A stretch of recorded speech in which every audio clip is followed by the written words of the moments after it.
Today I'm demonstrating a drawing done in soft pastel that took about 3 hours. Wish me luck! I'm drawing on Canson Mi-Teintes Touch paper. This colour is Burgundy.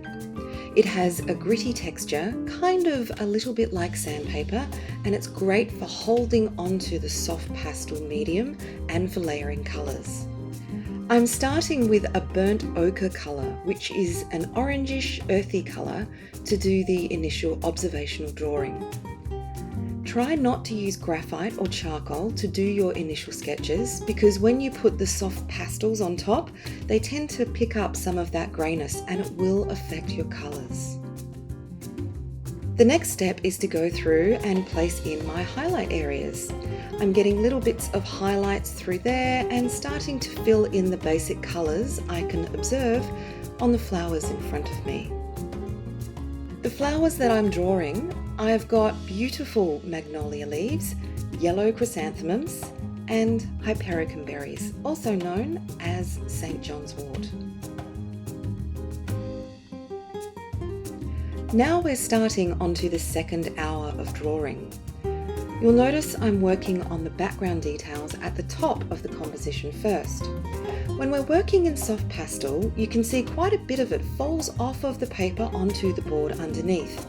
If I started with the foreground and did my beautiful details at the bottom and worked up to the top of the composition, I will probably have to come back and redraw over those front areas because the soft pastel is falling down from further up the page.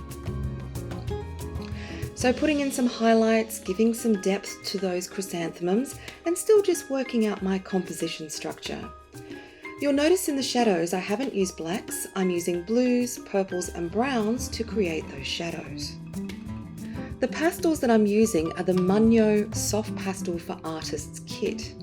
It's a kit of 48 colours and I will list the details for you in the comments below if you're interested in looking them up. They're not a super premium brand like Rembrandt and Sennelier, but as you can see, the colours are still brilliant and they're lovely to use and a good option for beginners. Coming up to the third and final hour of the drawing, I'm introducing pastel pencil for the finer details. And you'll also notice I'm using a stick to rest my hand on. It's called a mahl stick or a mahl stick.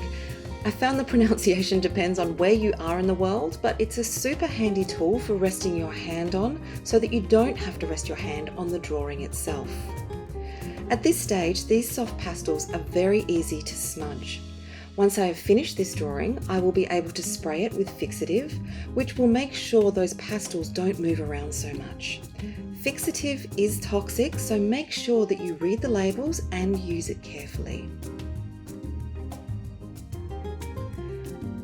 What I love about drawing with soft pastels is that you can develop and finish your work in a relatively short period of time.